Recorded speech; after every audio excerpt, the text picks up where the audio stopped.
Jadi ya begitulah setiap kaidah. Makanya ada kaidah, orang suka baca kullu qaidatin mustasnayat, salah itu. Likulli qaidatin mustasnayat. Setiap kaidah itu pasti ada pengecualian itu. Jadi nggak ada satu kaidah yang kemudian bisa mencakup seluruh permasalahan yang ada di bawahnya. Pasti ada kecualian itu.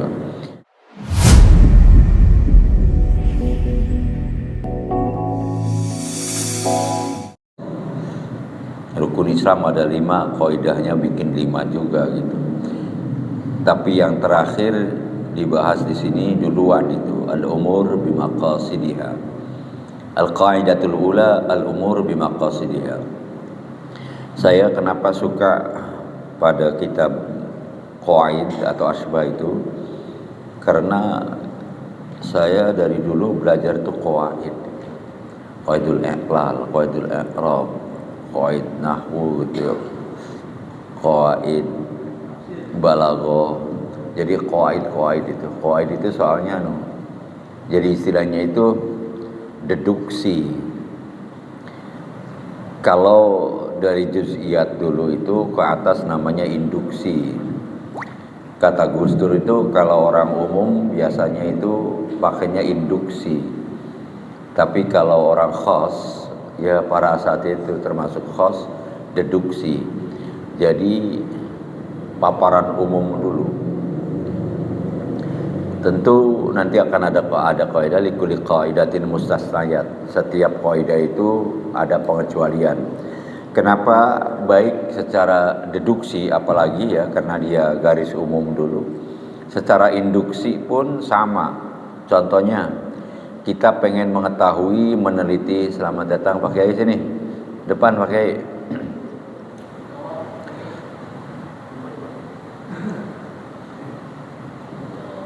Di sini pakai musoheh.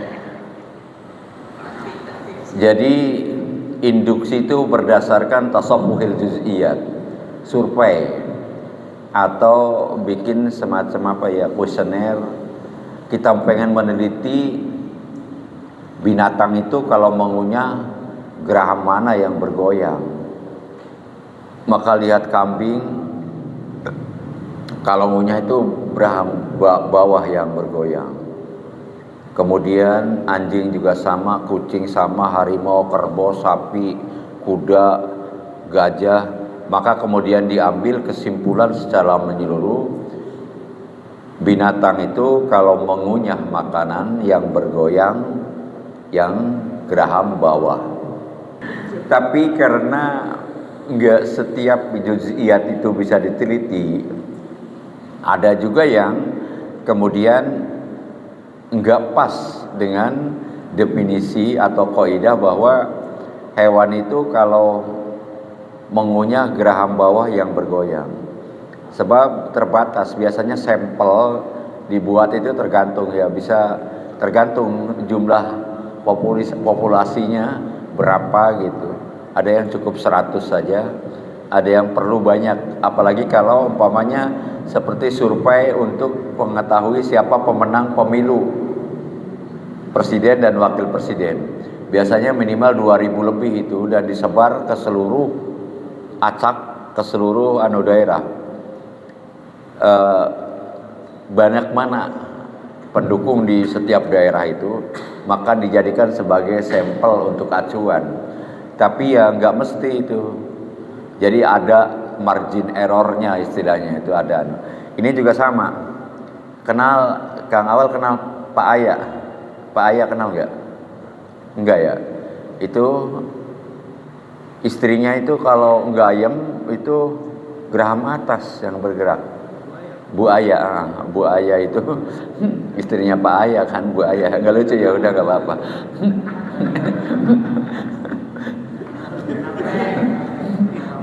Bu Aya itu mungkin karena dia biasa melata begini ya, dia jadi kalau yang geraham bawah yang ngunyah kan jadi jomplang begini susah. Makanya atas kalau buaya itu mungkin kadal termasuk gitu. Jadi Ya begitulah setiap kaidah. Makanya ada kaidah orang suka baca kullu qaidatin mustasnayat, salah itu. Likulli qaidatin mustasnaya. Setiap kaidah itu pasti ada pengecualian itu. Jadi nggak ada satu kaidah yang kemudian bisa mencakup seluruh permasalahan yang ada di bawahnya. Pasti ada kecualian itu. Dan biasanya itu karena ada faktor X diantaranya kurang diteliti. Dan metode induksi ini pernah dilakukan oleh Imam Syafi'i karena dalilnya umum, usul fikihnya itu berupa umpamanya fa'tazilun nisaa fil mahid, yas'alunaka anil mahid qul huwa adam fa'tazilun nisaa fil mahid. Dan itu berimbas juga pada tentang pelaksanaan ibadah. Jadi nanti kita akan ketahui dalam agama kita itu ada yang betul merupakan fardu ya, kewajiban yang nggak bisa ditawar gitu. Tetapi karena agama itu berdasarkan bu'itsu bil hanifiyah as-samhah, saya diutus dengan agama yang berpihak pada kebenaran, as-samhah yang toleran, dan kemudian dikuatkan dengan dalil la yukallifullahu nafsan illa wus'aha. Maka kemudian di dalam ibadah ada syurut, ada illah. Syurut ma yatawaqqafu alaihi sihhatul masyrut wa laysa minhu gitu. Beda dengan rukun. Kalau mane lain lagi. Nah, kemudian orang yang haid itu dilarang melaksanakan sholat. Dan kita nggak boleh bergaul tuh. Jadi yas'alunaka 'anil mahid qul huwa adam fa'tazilun nisaa fil mahid. Mahid itu masa haid. Lah mahid ini nggak jelas itu, nggak ada yang menentukan di dalam Al-Qur'an ataupun hadis bahwa orang haid itu sekian hari, nggak ada. Maka Imam Syafi'i kemudian berdiri di pasar, setiap perempuan lewat ditanya dan diklasifikasi usia dan kemudian kebiasaannya itu. Maka ditetapkanlah yang paling banyak itu 6 hari atau seminggu. Itu masa haid yang paling banyak 15 hari. Tapi aglabnya, umumnya itu 7 hari. Tapi yang paling sedikit 3 hari.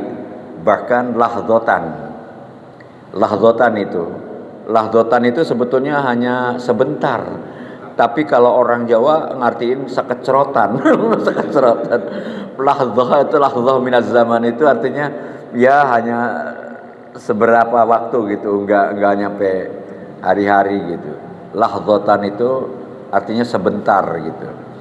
Nah, tetapi ada hal yang mutahayyirah itu. Mutahayyirah itu enggak jelas itu, kadang sehari haid, sehari enggak, terus haid lagi.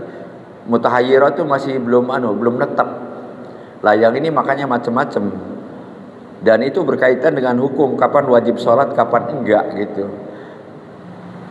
Jadi di samping itu juga ada darah yang namanya darah istihadah itu. Nah, istihadah menentukan istihadah itu kapan itu.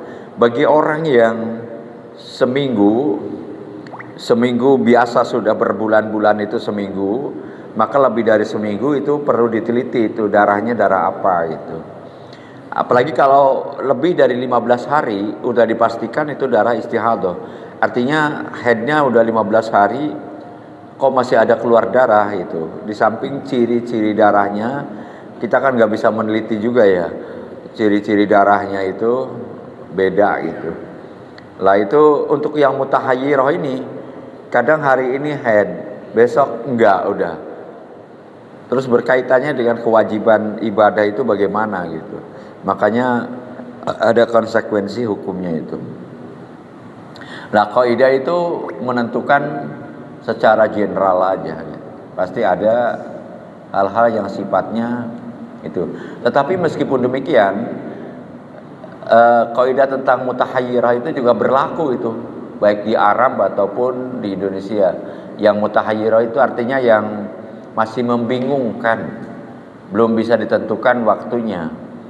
Terutama kaitannya dengan puasa juga.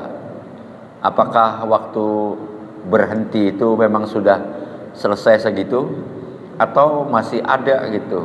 Nah, di saat berhenti itu apa yang harus dilakukan? Apakah terkena hukum harus mandi? Nah ini, jadi yang mutahayyirah itu memang agak banyak yang nggak diketahui oleh kita. Di samping masih gadis biasanya malu kalau ditanya itu dan ini berapa hari apa itu. Jadi yang penting ada pengajaran pada mereka bahwa ada hal semacam itu gitu. Sehingga mereka pada tahu bahwa dia itu apa masih dalam masa haid atau sudah enggak gitu. Nah, kembali lagi ke sini. Ini al-umuru bimaqasidiha. Saya suka kenapa? Sebab mempelajari satu kaidah ini kita banyak tahu masalah, banyak tahu tentang itu. Umpamanya kita nggak mendapatkan ya hadis atau Al-Quran secara sharih yang menunjukkan bahwa wudhu harus niat. Mana itu hadisnya bahwa wudhu harus niat itu? Padahal kan itu jadi sumber utama Al-Quran dan hadis itu. Ada apa innamal a'malu binniyat. Itu kan gak jelas. Masih dalalahnya innamal a'malu binniyat. Sedangkan wudhu kan khusus, apa masuk apa enggak. Jadi secara jelas bahwa wudhu harus niat itu enggak ada. Tetapi kemudian kenapa kita menentukan harus niat? Sebab wudhu termasuk amal. Sedangkan amal ada hadis innamal a'malu binniyat. Hadis ini kalau umpamanya masalah agama itu ada 100, maka hadis ini mendominasi 30% lebih. Kalau 90, 30%. Jadi yadkhulu fi hadzal hadis innamal a'malu binniyat itu 30 baban, bahkan lebih gitu. Jadi termasuk segala macam, termasuk juga kita anadar, kita apa itu ada harus niat. Kalau di Al-Qur'annya umum itu la junaha 'alaikum fima akhta'tum bihi walakin ma ta'ammadat qulubukum. Ya konteksnya itu tertentu, tetapi dalalah ayat ini umum. Jadi kita puasa batal enggak pagi-pagi makan nasi goreng jam 10. Kamu kok makan nasi sih? Lah nasi gua, kenapa kamu repot? Enggak, lu puasa enggak? Oh iya, lupa. Itu enggak batal. Tapi tanggung sesendok lagi, batal itu. Ada ta'ammud. Jadi la junaha 'alaikum fima akhta'tum bihi walakin ma ta'ammadat qulubukum. Ini juga ada korelasinya dengan innamal a'malu binniyat.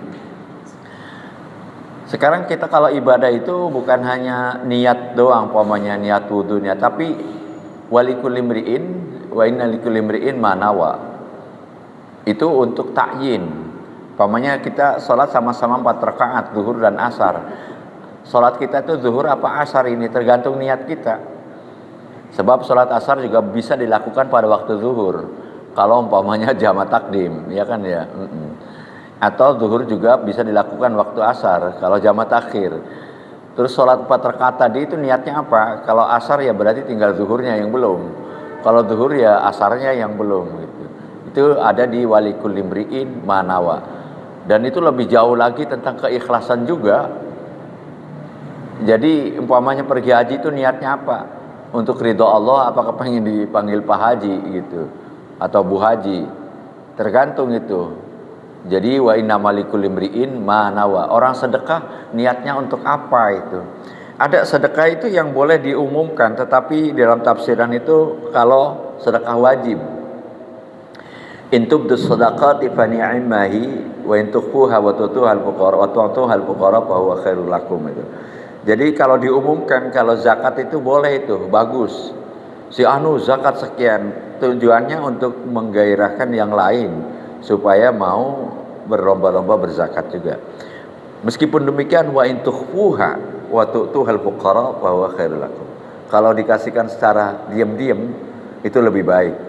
Sehingga ada hadis yang menjelaskan bahwa di antara orang yang akan dinaungi di hari mahsyar nanti yauma la dhilla illa dhilluh, di antaranya rajulun tasaddaqa bi sadaqatin fa akhfaha hatta la ta'lama shimaluh ma tunfiqu minhu yaminu. Jadi tangan kirinya aja nggak tahu itu, saking ikhlasnya.